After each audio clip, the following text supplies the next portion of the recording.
Welcome back to a very special edition of Indianomics. Special because we have an expert who will be able to gauge for us how the US and global economy is doing, and he's an expert on India as well. I have with me Professor Barry Eichengreen, Professor of Economics and Political Science at the University of California in Berkeley.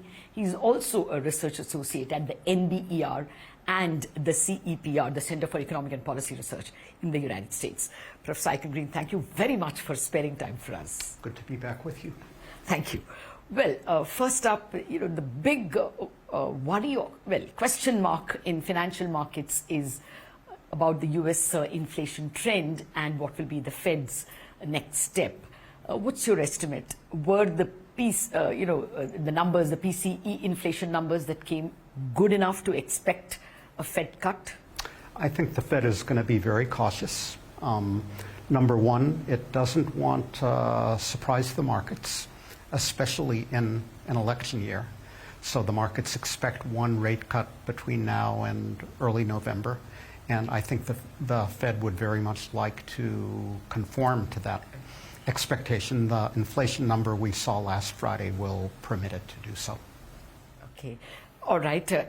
But what's your overall impression? Is inflation, definitely headed down, or would it be one and a long wait, one cut and a big wait?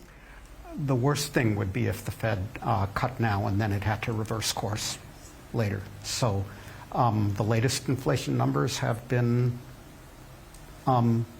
good, slightly below what we saw in prior months, not dramatically lower. So there still is a risk of persistent inflation above target. So I think the Fed will wait to see more better numbers before it cuts a second time. I wouldn't expect that second cut until next year.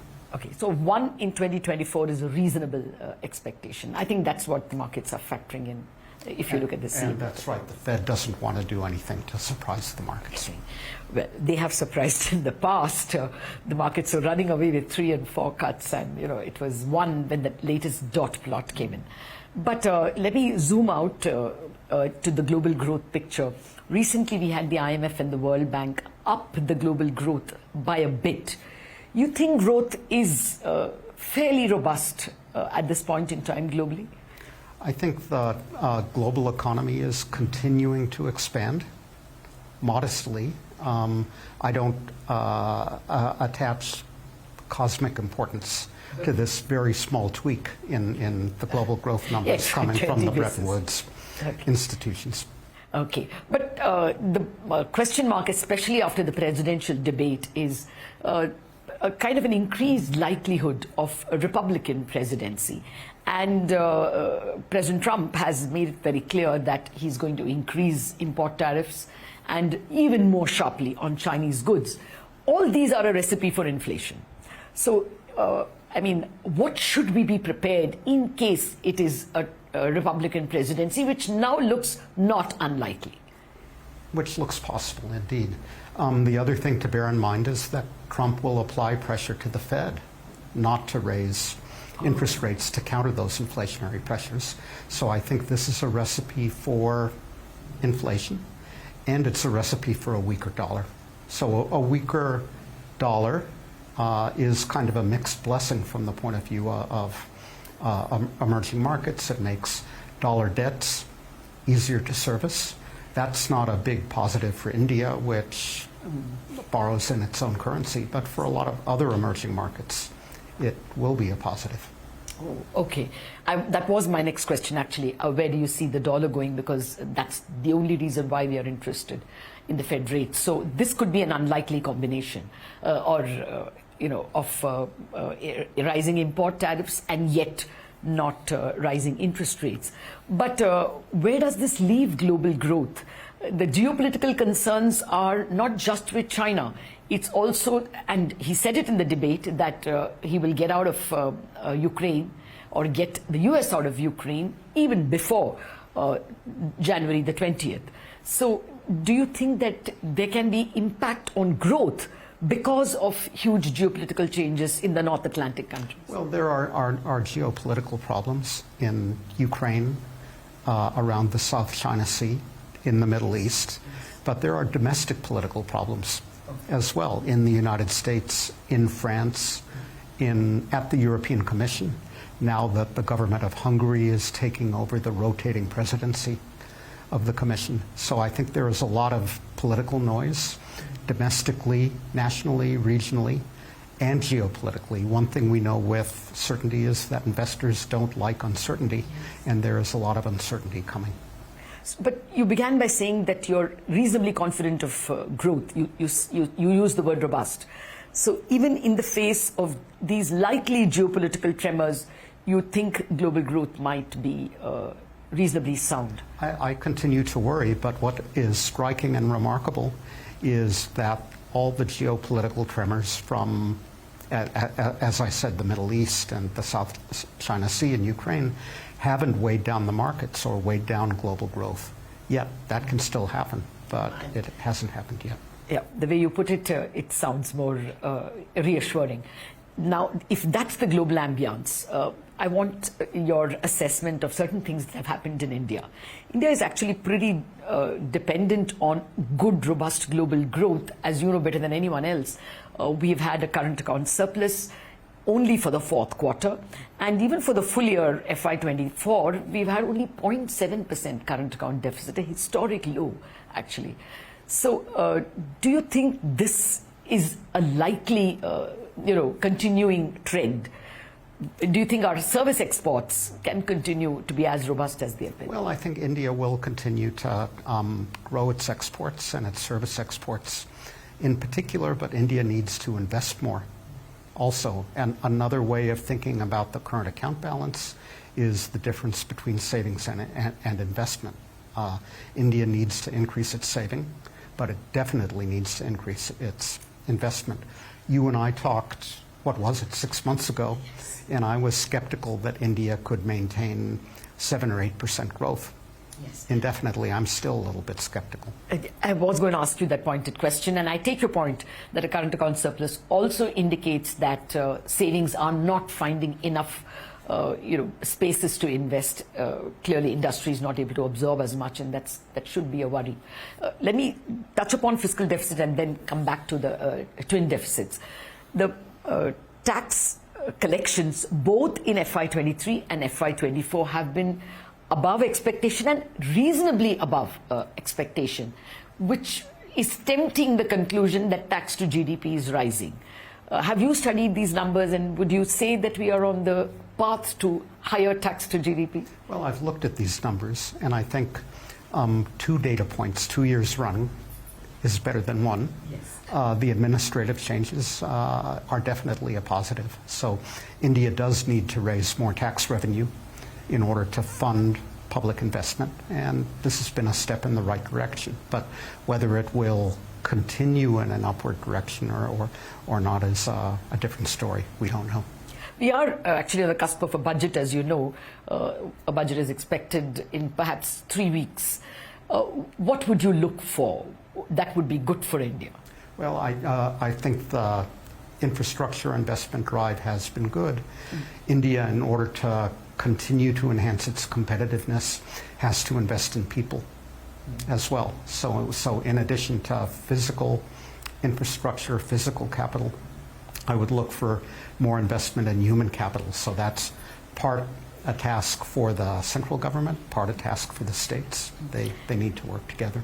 One of the themes during the debate leading up to the budget has been and is going to be whether the government will spend more on welfare.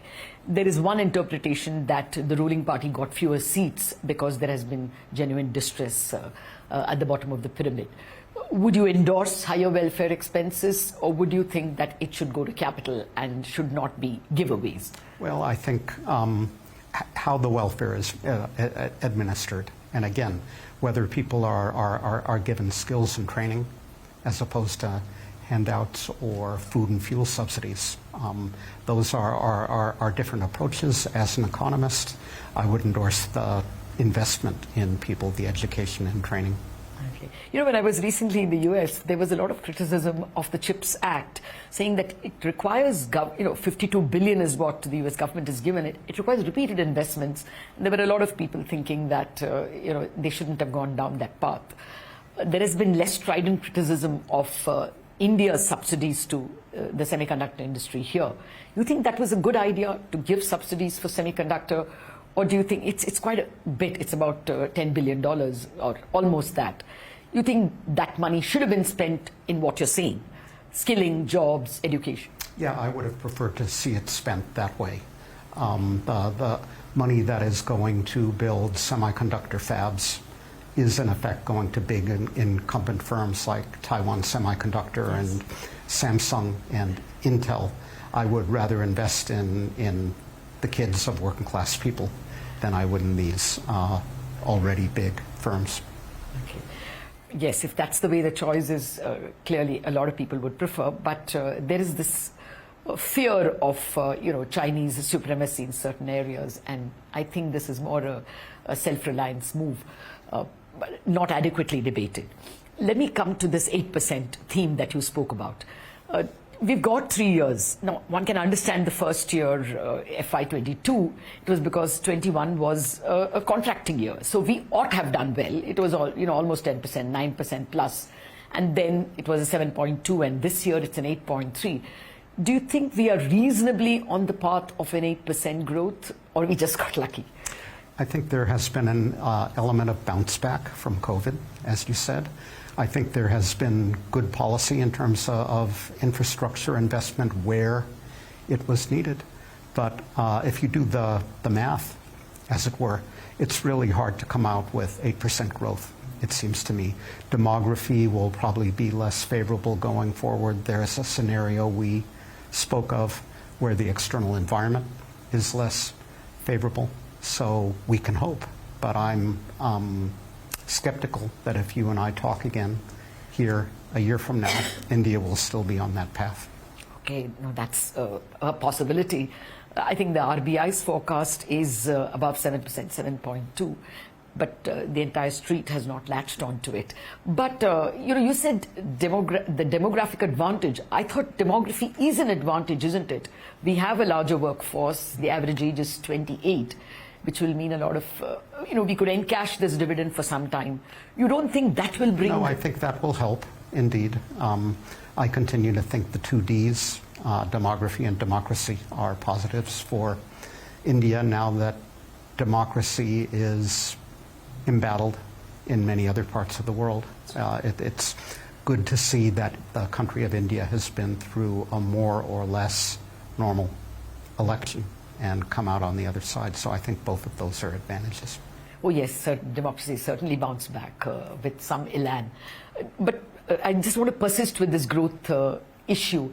I did a math, the Prime Minister has given an aspiration of a developed or an advanced economy by the time the Republic turns 100 in 2047. Now, the Reserve Bank did an arithmetic and said that you have to grow at 7.6% for 25 years to become an advanced economy by 2047. I did a math 25 years past, and the average I got was about 6.4, 6.5.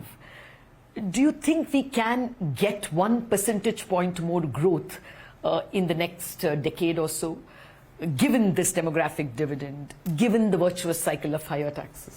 Everything will have to go right in order for that to happen. And I think we've been reminded by COVID and all the other things we've experienced recently that we can't take that for granted. So I think the aspiration is justified and a positive, but India will have to be lucky in order to achieve it. So what's your best guess? 25 is a long time, as you say.